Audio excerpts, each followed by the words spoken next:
Well, two Georgia men are under arrest, accused of running an asphalt paving scam that targeted elderly and vulnerable homeowners in several counties.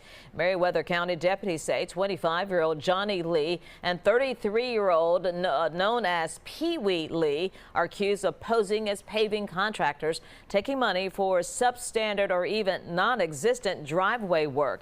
Investigators say many of the victims were older residents. Both men are charged with exploitation of elderly persons, felony theft by deception, and violating Georgia's RICO Act. They're being held in the Meriwether County Jail without bond.